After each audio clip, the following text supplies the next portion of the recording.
हमने सोचा कि रात्रि में यौवन बेटी को ले चलना उचित ही है, इसलिए यहाँ तक नहीं ला पाए।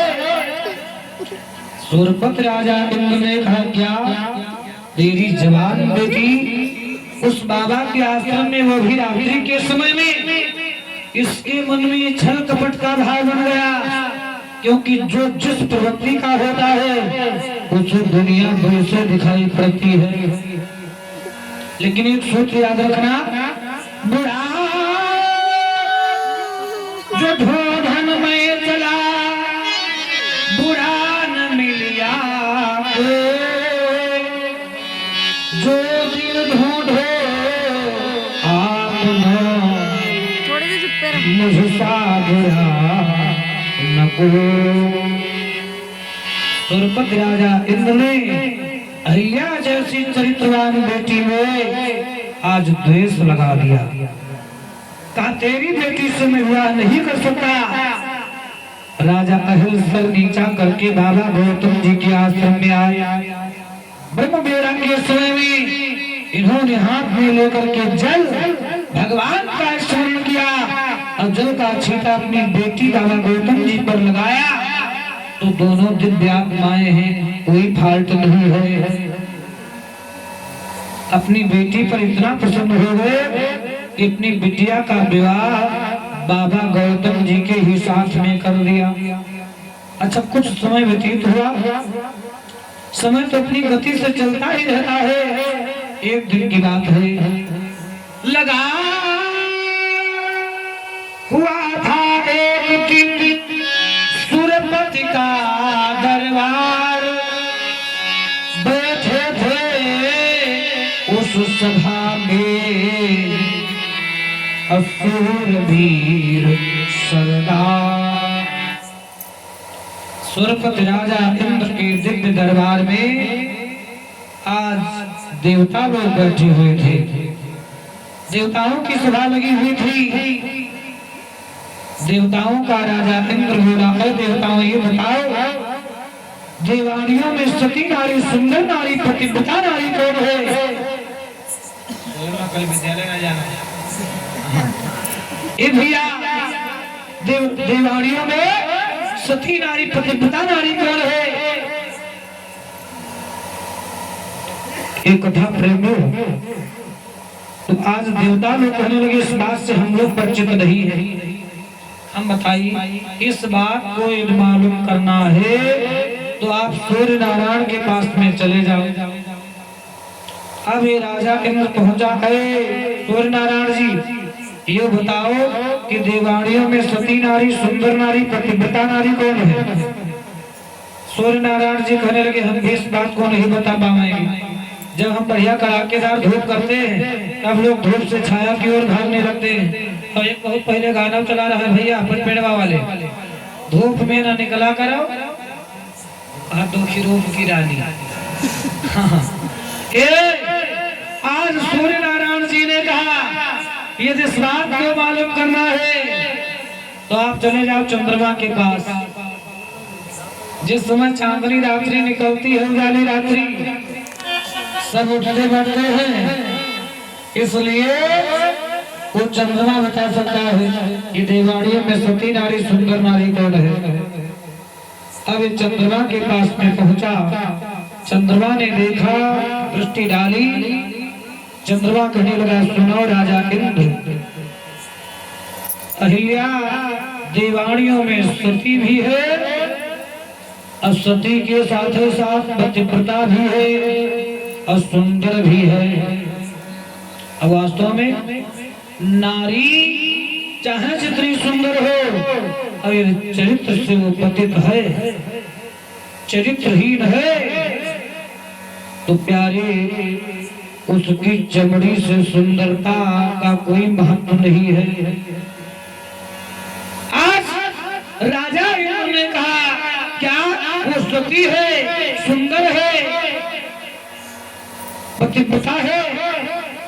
उस दुष्टा का विवाह मेरे से हो रहा था, मैंने विवाह से इनकार कर दिया था। अरे चंद्रमा महोदय, कि रात की थोड़ी सी मदद मिल जाए, उस अहिल्या का सतत ठिकाना दो तो मेरा नाम राजा इंद्र नहीं है। क्योंकि बाबा गौतम जी जो असली वाले गौतम जी थे, उनका एक नियम था, एक लाइन सभी लोग गाओ। गौतम ऋषि का सदा का नियम था, अब जाते थे गंगा सवेरे सवेरे। गौतम ऋषि का सदा का नियम था, जाते थे गंगा सवेरे सवेरे।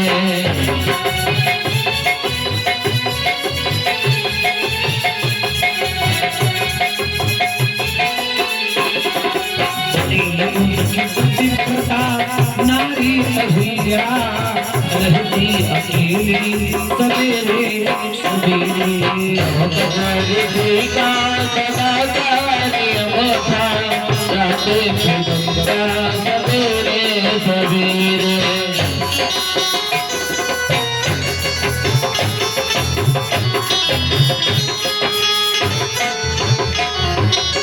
कहा इंद्र चंद्रा से बन जाओ मुर्गा, गंगा से बन जाओ मुर्गा। गौतम ऋषि के दौरे पर जाके बोलो, गौतम ऋषि की बारी पर जाके बोलो। सवेरा समझकर चले जाएंगे वो, सचमुच गाँव सवेरे सवेरे।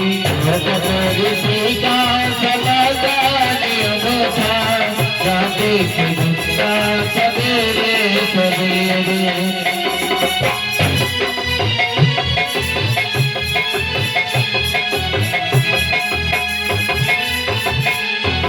तुरंत चंद्र ने घोष मुर्गे रख पर,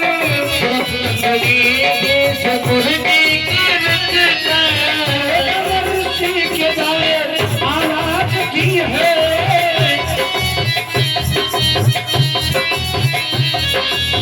गौतम ने समझा सवेरा हुआ है, गौतम ने समझा सवेरा हुआ है, चलो नहाने सवेरे सवेरे।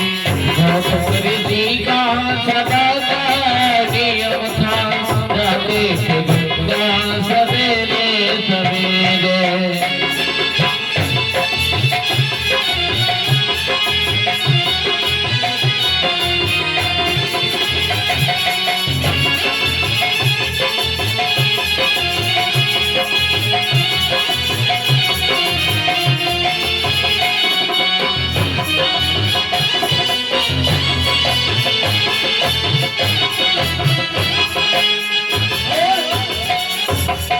गौतम ऋषि बेचारे पर विचार किया जाए, गौतम ने गंगा जी में कमंडल डुबोया, गौतम ने गंगा जी में कमंडल डुबोया। क्रोधित हुई है गंगा और भेद खोला। गंगा जी प्रकट हो गई और क्या बोली गौतम ऋषि से, आधी आधी रतिया को मुझको सताया, आधी आधी रतिया तूने मुझको सताया, किया इंद्र अधर्म सवेरे सवेरे। गौतम ऋषि का सदा का नियम था, जाते थे गंगा सवेरे सवेरे।